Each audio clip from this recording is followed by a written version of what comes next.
This episode of Brains on Games will talk about a game that's a combination of Go Fish and Mastermind.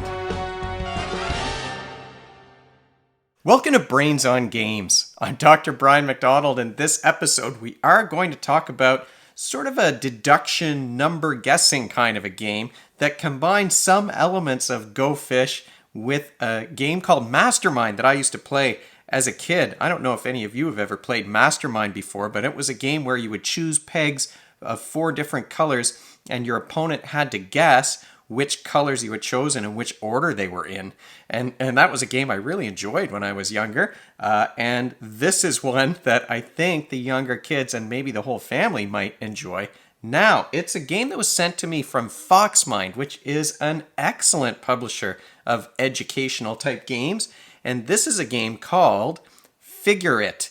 Now, Figure It is a game that can be played by kids age 6 and up. You can play it with between 2 and 5 players, and it only takes about 15 minutes to get through a game. Let's talk a little bit about Figure It.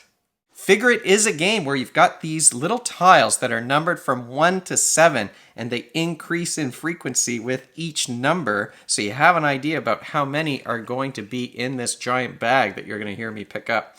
So you don't even really need the box for this game because everything fits in this bag.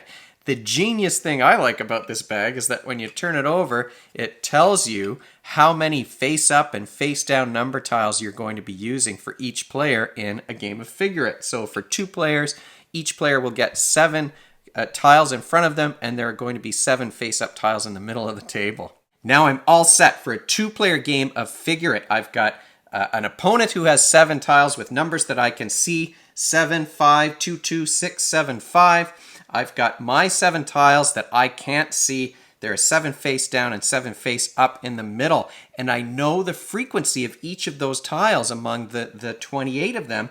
And there's a greater number the higher the digit is on the tile. So there are more 7s. There's only one 1 in this set. That makes this super easy because I can see I've got a 1 right here. Now, if my opponent had a 1, that might be a hard one for them to guess because they're not necessarily going to, the 1 is the least likely to appear in among your digits, so that might be a challenging one. The opponent also has 2 2s, so that's going to be tough too.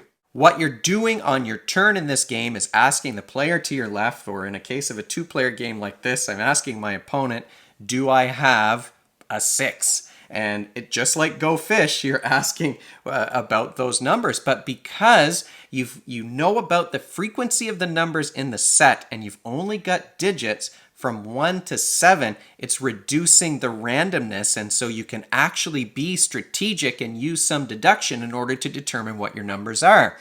I'm going to ask for a 7 because there are no 7 tiles face up here in the middle, and my opponent has 2, so only 2 are gone, but there are a lot of 7s in this set, and I think if I look over here, so here's a 7. So the player to my left, or my opponent in a 2-player game, would lie that tile down so that now everyone can see it. So now I've got a 7, I've guessed 1 of my tiles. If I have more than 1 7, they only flip 1 of them. So I might still have another 7. I haven't looked at all my tiles yet, so I don't know.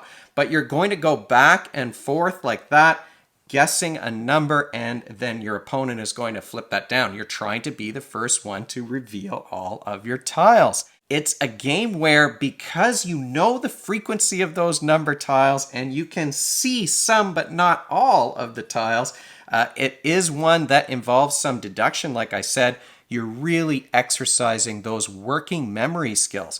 Working memory is the whiteboard in your mind where you keep information so that you can juggle it. And in this case, I'm juggling numbers. I'm looking at the 7s and the 6s. I'm looking at the 2s. Now my opponent has 2 2s, and there are only 2 2s in the entire set of tiles. So I know that I don't have a 2 in amongst these things. I'm not going to guess a 2. But if I were playing with in a 3-player game or a 4-player game, there are a lot more numbers that are going to be spread around the table that are going to force me to kind of make some educated guesses about what my tiles might be.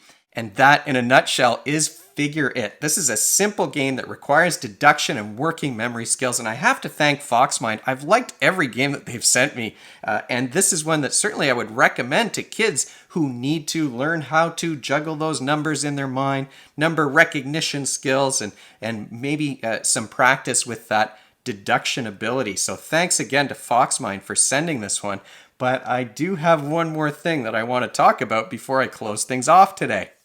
Inside that same package with Figure It was another game that's really a puzzle. This is a solitaire activity here, a solitaire game from their Brain Builder series. So FoxMind has a series of these kinds of puzzles that are all about exercising different cognitive skills. And this one is called Smart Cookies, and it has just about the very best components I think I've seen in a solitaire game. So it is a one-player game that works with kids age 6 and up. Really, the amount of time you spend playing it is going to depend on how complicated the puzzles are that you choose. But let me show you how this one works. Smart Cookies is a game where your board is this cookie sheet, and what you're doing is trying to figure out where the cookies are going to be placed. Look at these things. They're these rubber cookies that look like they're jam filled. There's circles and triangles and squares, and there are 3 different colors. I didn't pull out a yellow one, but there's a yellow one. So you've got a yellow in a circle and a triangle and a square. You've got a blue with the same shapes. You've got red with the same shapes. And it's a puzzle that's a lot like a Sudoku kind of a puzzle. It's progressive, where you've got increasing levels of difficulty. You start with this little book, and it basically tells you what to do, but gradually the clues become more and more advanced because they're less specific. So at the first, if I look at the first page, how am I going to play this game? These instructions tell me where each cookie is supposed to be placed, like the exact spot on this 9-square cookie sheet. Once I get to the end, though, it becomes a lot more complicated, and it winds up being a puzzle where I've got a list of the places where this piece cannot go, for example. I've got some more generic clues where, okay, there's a yellow, there can be no yellow along the diagonal on the cookie sheet. There can't be any purple along the outside. So it's a game that becomes increasingly difficult, where you are placing these cookies in order to solve the puzzle. You start here. Let's try this one out and see if I can figure it out. I'll show you how this works.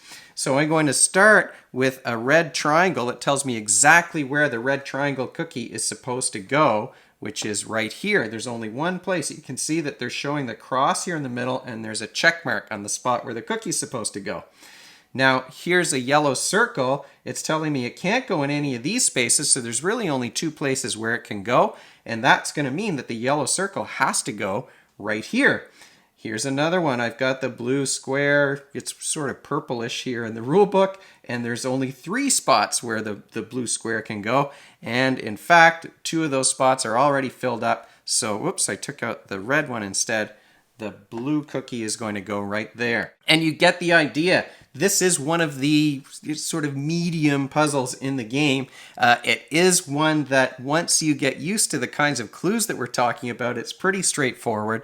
But even I had some fun solving the more difficult puzzles. It took me a second to think about it, and every once in a while I had to switch a piece around because I had put it in the wrong place. Sometimes you get clues where it shows that you need to have a red shape to the right of a blue one, but that could be anywhere on the board, and it does make it complicated in that way. So here's a game where you're using spatial skills, you're using logic because you've got to follow these clues very carefully, and again, you're using working memory because you are juggling where you're going to put those pieces. I often do recommend Sudoku puzzles for kids who need to practice juggling numbers in their mind or the spatial organization of numbers on the page. And here's one that doesn't involve numbers. Instead, you've got that combination of colors and shapes. So I think these are great puzzles for kids. I don't usually talk about solitaire games because I want kids and their parents to play games together, but they sent this one along with Figure It, and I thought I had a bit of extra time in this episode that I wanted to share it with you. Thanks once more to FoxMind for sending smart cookies as well as Figure It. If you have questions about any of these games or you have suggestions for the show, you can leave them in the comment section below this video, or you can email me at brian@brainsongames.ca. Brainsongames.ca is the website. That's where future episodes will go, and the previous ones are up there already. Brains on Games is the Twitter handle and the Facebook page and the Instagram feed, so we're all over the place. And if you enjoyed this video and you want to be notified of future ones, you can head on over to YouTube and click that subscribe button. Thanks for joining me, and hopefully I'll see you next time.